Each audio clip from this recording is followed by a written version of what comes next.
студиото со вас, Валентин Николовски. Почитувани гледачи, добро вечер. Вечерен преглед на најважните вести и теми на денот. Изгоре куќа на Александар Пандов, директор на Управата за извршување санкции. Пандов, со кого контактираше Сител, основано се сомнева дека пожарот е подметнат. Тој на социјалните мрежи напиша: ова е цената за удирање по мафијата. Нема да не запрат и нема да не поколебаат. Никој не е над законот. Нема враќање назад. Кога се бориш за правдата и кога ќе трнеш против криминалот, тој се брани со насилство, но ова нема да ме запре, напротив, само ме зајакнува, вели Пандов. Се работи според моје основано сомневање за кукавички чин на криминалните банди, кои што се притиснати сега во затворите и го немаат оној комодитет кој што го имале до пред смена на власта. Веројатно им смета и моментот што и надвор новата и актуелна влада и Министерство за внатрешни работи ги држи под силен притисок и како чин на кукавици подметнале пожари, изгорела и само момент. Да, ја има запалено куќата и фактички изгорела баш онака. Се сомнивате конкретно на некој? Да, па ќе задржам за мене. Уште една неуспешна интерпелација за министерот за внатрешни работи Панчо Тошковски. За дебатата и аргументите за и против во живо Тамара Дичовска. Да, министерот за внатрешни работи Панчо Тошковски останува на министерското место со оглед на тоа што интерпелацијата за него денеска беше неуспешна. 72 пратеници во собранието беа против оваа интерпелација, додека само 20 пратеници сметаат дека Тошковски треба да сноси политичка одговорност, што беше известно со оглед на тоа што ВМРО ДПМН и коалицијата го имаат мнозинството пратеници во собранието. Интерпелацијата беше поднесена од левица по 10 основи, од кои само 5 беа за тоа како се води истрагата за Кочани, која според пратениците на левица се води селективно, но и со многу пропусти, каде што не се апсат ниту актуелни функционери и директори на институции, а за тоа е виновен министерот Тошковски. Тошковски пак им реплицираше дека истрагата ја води обвинителството, а тие како МВР настапуваат и действуваат само по насоки на обвинителството, но и дека истрагата се уште е отворено. Во продолжение го слушаме пратеникот од левица и министерот за внатрешни работи. Доколку во истрагата се вклучени бившиот министер за економија, бившата државна секретарка во Министерството за економија, поранешниот директор на Државен пазарен инспекторат, нејасно е зошто во истрагата не се вклучени актуелните носители на овие функции. Сето ова ужасно смрди на едно владино прикривање и попречување на правдата со цел да се заштитат сопартици и неспособни партиски полтрони. Полицијата нити селектираше, нити одредуваше кој ќе биде опфатен, нити водеше истрага по сопствена волја. Буквално секој едно действие е превземено во согласно со насоките дадени од страна на јавно обвинителскиот тим кој постапува во овој случај. Не бегам, не молчам, не се кријам, останувам овде со целата тежина на обврската која што ја носам. Граѓаните имаат право да прашуваат, имаат право да добијат одговори, но никој нема право да ја злоупотребува болката за ситни политички поени. Од уи денеска го повика Тошковски си даде оставка од морални причини, но и поради пропусти во истрагата, како што нагласија, според нив истрагата се води селективно и по етничка основа, а се апси по политичка нарачка. Тошковски им врати дека од 68 осомничени, 49 се македонци, само 10 албанци, па каде е тука етничката основа? Продолжение ги слушаме и пратеничката на ДУИ, министерот за внатрешни. Ова не е прашање на политички партии, ова не е ДУИ, ова не е ни СДСМ, ни ВМРО. Ова е борба помеѓу вистината и неправдата. И сите албанци тоа го чувствуваат во душата. Кон нив се врши институционална агресија, офиќајќи ги и начинот како се истражува ова. Значи, се бркат албанците кои се во институцијата, нивните имиња се одредени, нивната вина е готова да се објави, зошто бидејќи ова влада бара виновници по етничка националност, не со факти. Досега осомничените лица Нели цело време говорите за како тоа ова било насочено само спрема албанците, како не знам, биле угнетени и така натаму и така натаму. 49 лица од осомничените се македонци. 10 се албанци. 2 се бошњаци, 1 е ром. Сега, јас не сум крив што цело време на функција во овие институции претходно токму вие сте ставале од вашите кадри да бидат носители? Јас не сум крив за тоа. Тамара, еве за крај да подсетиме дека ова е втора интерпелација за Тошковски за кратко време. Да, во неговиот едногодишен мандат ова е втора интерпелација која се поднесува за работата на министерот за внатрешни работи. Првата беше поднесена од ДУИ, додека пак втора од Левица и двете неуспешни. Да, Тамара Дичовска во живо за неуспешната интерпелација во собранието за министер за внатрешни работи Панче Тошковски. Роднините на починатите во пожарот во дискотеката Пулс, протестот од Кочани го префрлија во Скопје. Пред обвинителството, потоа собранието, но и министерот за внатрешни работи побараа правда и одговори до каде е истрагата.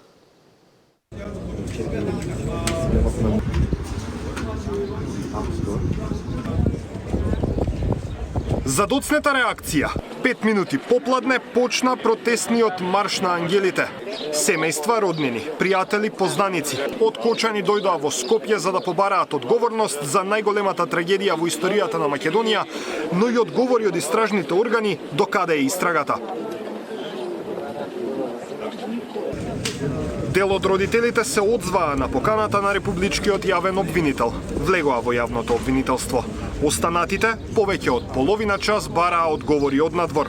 Вие не сте државата, ние сме државата. Ние сме вашите владејачи. Не вие на нас. Ве плаќаме со илјадници евра. Да правите милионски криминали. Колку ви е доста? Јавно обвинителство што пониде допред глас нема излегнато до сега. Тучите на децата ни земата. Семејствата отидоа пред собранието, а нивните представници во јавното обвинителство останаа помеѓу час и половина. Родителите не сакаа да говорат јавно што се разговарало на средбата, но допис испрати Ојо. Одговарајќи на сите поставени прашања и дилеми на блиските на починатите, обвинителите ги уверија дека истрагата е сеопфатна и се земаат предвид сите аспекти на евентуална одговорност за трагичниот настан. На семејствата им беше најавена и динамиката на предстојните распити на оштетените како следна фаза од истражниот процес, велат од Ојо. Пред собранието говореа поголем дел од родителите. Споделија како е да се живее без најмилите. Во името на корупцијата, на митото, на парата, нашите деца настрагаа пуни енергија, кој мисел што ги очекува. Нашето е завршено со завршувањето на нивниот живот. Немат ни осуд на деца. Беше на вашите деца, дали таму ги се криевте? Загубата ни е многу голема, државата ни е многу расипана. Системно ни е многу паднат. И сакаме само правда. И правдата да излезе на виделина, да се стават законите во ред, да одговарат сите што се виновни, не само у оваа ситуација, ни у претходните, и у сите, не дај Боже, наредни да се десат. Побараа и од пратениците да дојдат пред нив. Први беа пратениците од Левица. Потоа дојдоа и пратениците од СДСМ. Ги пречекаа со свиражи.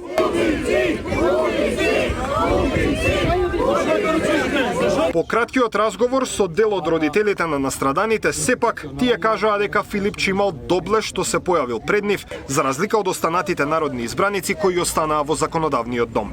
Се сеќавам кога бевте на власт, имаше 2 решенија за забрана за работа на шталата.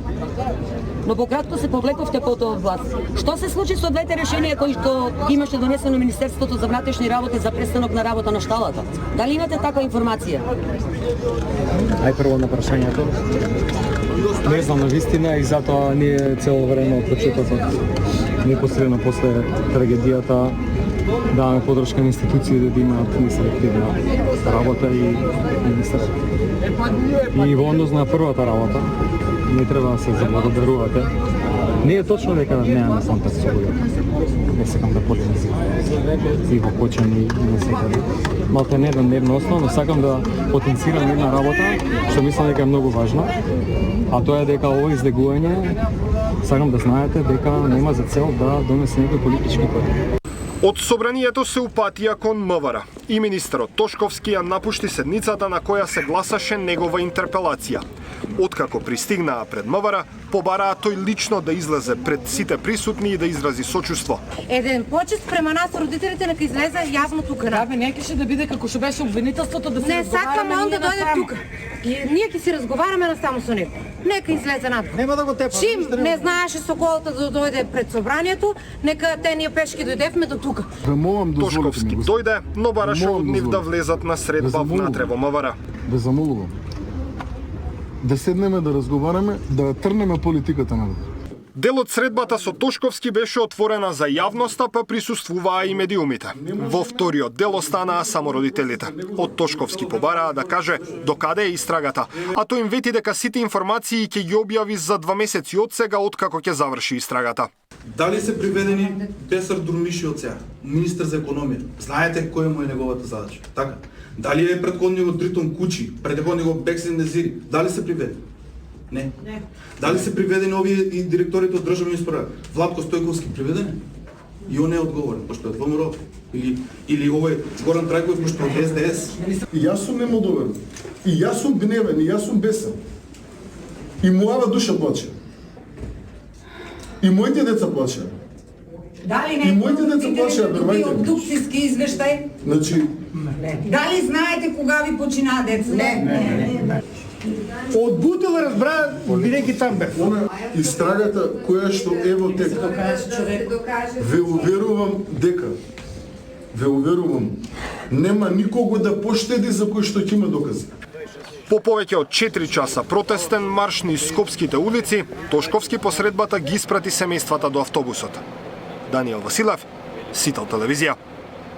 Премиерот Мицкоски, кој учествува на Конгресот на Европската народна партија во Валенсија, ги потенцира двојните стандарди со кои се соочуваат македонските граѓани на евроинтегративниот пат. Според него, пристапувањето кон ЕУ мора да се темели на заслуги и реформи со јасни критериуми и ги повика лидерите да застанат зад проширувањето со Западен Балкан. My nation has made significant sacrifices and reforms, firmly committed to our European path. Yet, repeatedly, we've witnessed shifting goalposts and additional conditions applied selectively, obscuring the transparency and fairness that Europe promises. This approach does not strengthen Europe. It weakens our collective credibility and diminishes our shared values. It is crucial that EPP leaders, both in EU institutions and member states, become the driving force behind the enlargement of the Western Balkans into the European Union. Your leadership and proactive engagement will significantly enhance the credibility and effectiveness of the enlargement process. Македонија е една од трите тажни приказни за Балканот кои предолго чекаат членство во Европската Унија. Еврокомесарката за проширување Марта Кос во интервју за Радио Слободна Европа, Македонија ја посочува како пример на фрустрација во процесот на интеграција во европското семејство. Од земјите од регионот Кос ги посочи Црна Гора и Албанија како земји кои се најблиску до членство во Унијата.